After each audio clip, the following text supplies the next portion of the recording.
Let's continue talking about congenital heart defects, and we're going to move on to coarctation of the aorta. And what happens here is we have a real narrowed part of our aorta, which means blood is having a hard time getting through that. So I'm going to have decreased output, so decreased cardiac output going out to the body because of this real tight area. This usually is at the top of the aorta, either where it comes just off the heart or, as seen in this picture, just after those three vessels that lead up to your head and your neck. So what happens with this narrowing is I have increased pressure in the left ventricle because the left ventricle is already under pressure because it's going to have to constrict hard to get blood out to the body, and because there's a real tight area, it can't go through that, and that's going to cause the heart to work harder, and we're going to have hypertrophy of the left ventricle, and hypertrophy means that vessel gets big and thick and it doesn't pump well. So this is typically identified when they're first born or in the first week of life, but it could go on that we don't see it if they don't have a real tight kind of structure there in school-aged or teens. So their clinical manifestations, they're going to have a murmur because all these heart defects do, and it's going to be heard more posteriorly. Their signs and symptoms are also going to be related to how much blood's getting through the aorta. If it's not real tight and they're moving pretty decent blood, they're not going to have as many signs and symptoms as if it's very tight. The cardinal signs are diminished pulses, poor color, delayed cap refill, and decreased urine output, and that's because they have decreased cardiac output. What you're going to find is if you palpate a carotid pulse and then palpate a femoral pulse, the femoral pulse is much weaker because I don't have nearly as much blood flow. Now, they can have signs also of in the respiratory system because that left ventricle is having a hard time getting blood out because of the constriction. That blood's going to back up and engorge the lungs. So we're going to have dyspnea, coughing. We'll have fatigue because of the decreased cardiac output. And they can have swelling of their feet and their legs. So diagnostics, chest x-ray, echocardiograms, MRIs, we might do ABGs if we're having some hypoxemia, could do a CBC. So these patients may need antihypertensive meds because they're going to have hypertension where that blood's coming out easily and so much pressure coming out of that left ventricle. Now, the easiest way to fix this is actually a catheter-based dilation, which is called an angioplasty, and they may put a stent. So they'll take into the cath lab, they'll put a catheter in, they'll find that structure, that narrowing, they'll blow up a balloon, that's the angioplasty, to open that up, and then they put a stent in there to hold it. This is the same procedure that we use when we have blocked coronary arteries. It's actually the same type procedure if we have a stenotic valve, that they do what's called a balloon valvuloplasty and open that valve. So done in the cath lab, which has is just a done through the femoral artery, so we just have, it's transcutaneous, so we have much less problems than if we had to do surgery. But if they need a surgical resection of that, we would do that. So the prognosis depends on the severity of the deficit and the success of treatment. That literally came from your book. And yeah, I know that's it's kind of funny, but if it's not real, if it's not highly, if the structure's not really tight and we get a good opening, they're going to do well. If it's really structured, they're going to have some problems, and it'll be more difficult to treat. That's just how that goes. All right, so let's move on to tetralogy of Fallot. And tetralogy of Fallot is 4 heart defects. So they're going to have a ventricular septal defect. They're going to have pulmonary stenosis. Stenosis is narrowing of that pulmonary valve, which means that it's difficult for the blood to move from the right ventricle through that valve because it's really tight, which means it's harder to pump blood to the lungs, which means I have less blood flow to the lungs. They're going to have left ventricular hypertrophy, so they're going to have a big left ventricle that's going to be thick and overworked and stiff, which means they're going to have signs of heart failure. Now, when they have this right ventricular hypertrophy, they actually will change how they shunt that blood. Because remember, we just talked about in the previous recording a VSD, ventricular septal defect. That blood's going to flow from the left ventricle into the right ventricle.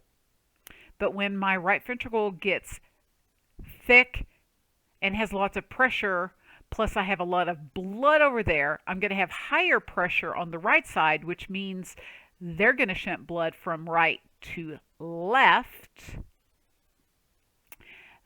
which means they have less oxygenated blood in their left ventricle being pumped out to their body.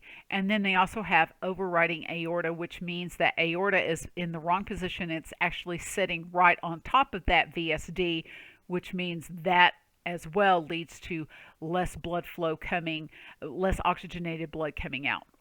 So their signs and symptoms: loud systolic murmur. You might feel a thrill on their back, so you'll feel something that feels like they're going to have some hypoxia, cyanosis that doesn't respond as expected to oxygen therapy. That's actually a fairly classic sign. They will have dyspnea, increased work of breathing. They will have some diaphoresis with that. They'll have some polycythemia. They can have metabolic acidosis. They'll have delayed developmental milestones, clubbing of their fingers and their toes because of the cyanosis. And then they're going to have TET spells, which is caused from hypoxia. So we're going to talk about TET. I've got pictures of TET spells in your outline and on my next slide. So this is what happens in our TET spells. Is as a baby, you can see that they're going to get cyanotic in their hands and their feet around their mouth. So what we want to do is put them in the knee chest position. So if they're laying down, we just take those little knees and put them to their chest. If you're holding them, you put their back up against you, you hold their little bottoms, and then you pull those knees up. And what you're doing is you're forcing more blood into their lungs. You want to quiet them and calm them down. You may need to give them oxygen. They might need some fluid. And then what you may see is you may see them squatting if they are toddlers or small children. And this does the same thing. They just inherently squat, and that's because they are in this hypercyanotic episode. That's what a TET spell is, to get more blood flow into their lungs. Total repair is usually done for these guys from 6 to 12 months of age.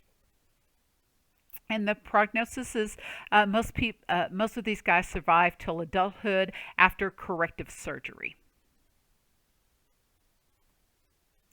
Okay, so your book talks about each congenital defect, and then it kind of has lots of summaries about all defects together. So from here on out, that's where we're going to talk. So what are the risk factors? So we have maternal risk factors. So mothers who have gestational diabetes have a higher risk of having babies with congenital heart defects.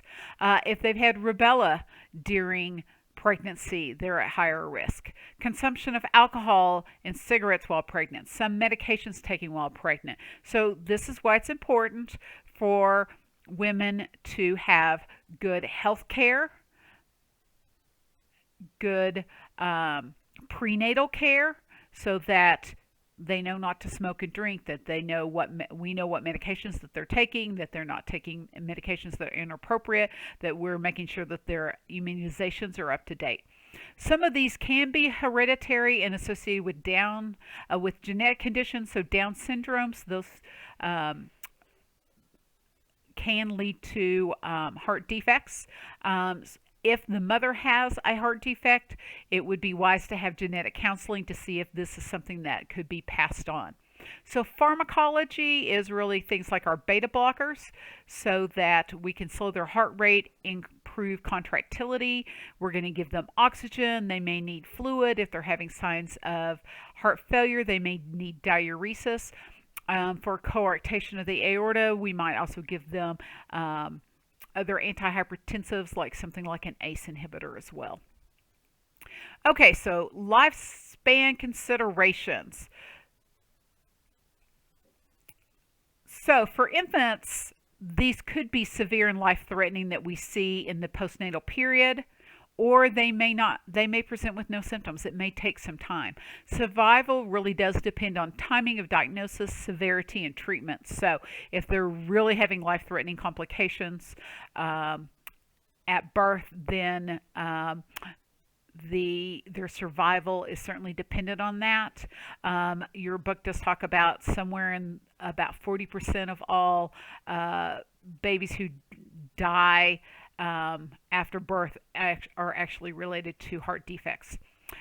Children and adolescents, some of these may not appear until they get older and we have an increased circulation demand, and this heart, because the deficit, is having trouble meeting those needs. And treatment would depend on the deficits and the overall impact on their health and quality of life. So they'll determine, is this just something we need to continue to watch, or is this something that we actually need to treat? For pregnant women, just because you have a congenital heart defect doesn't mean you can't get pregnant, but you do put more strain on your heart because of the increased circulating blood volume with pregnancy. They do need to have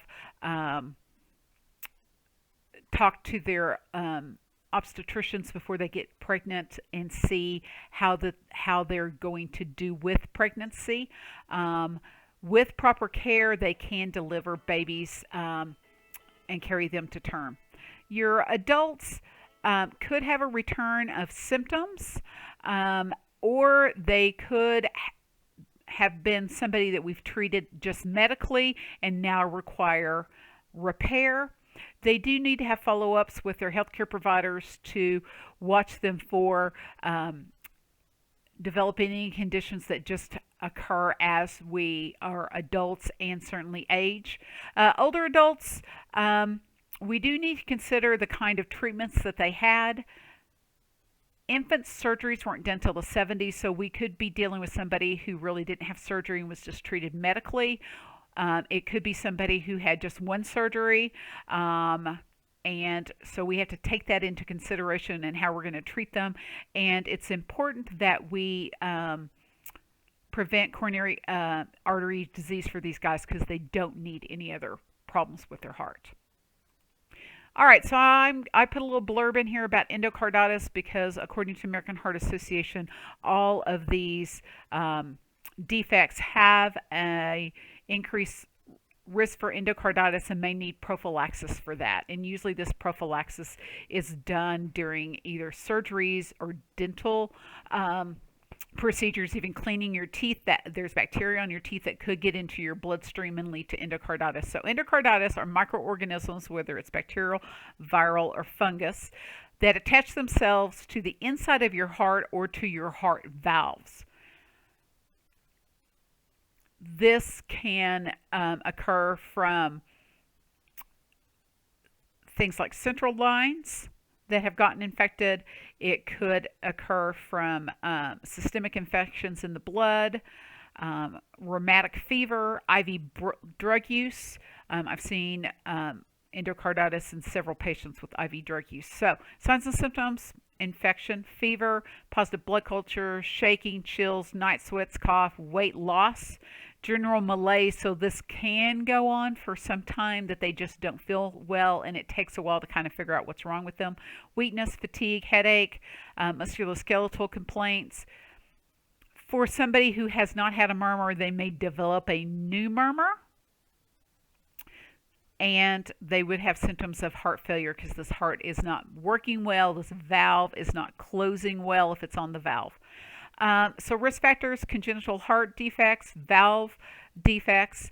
People with prosthetic valves can develop endocarditis as well if they've had rheumatic fever, IV drug use I already talked about. So the treatment is long-term antibiotics or antifungals or antivirals, and that will last between 2 to 6 weeks. And it could lead to the fact that they need to have a valve replacement. All right, so our last little slide is just what I had already mentioned that I put at the very end of your outline on where to listen and the link to listen to a systolic murmur. Thanks.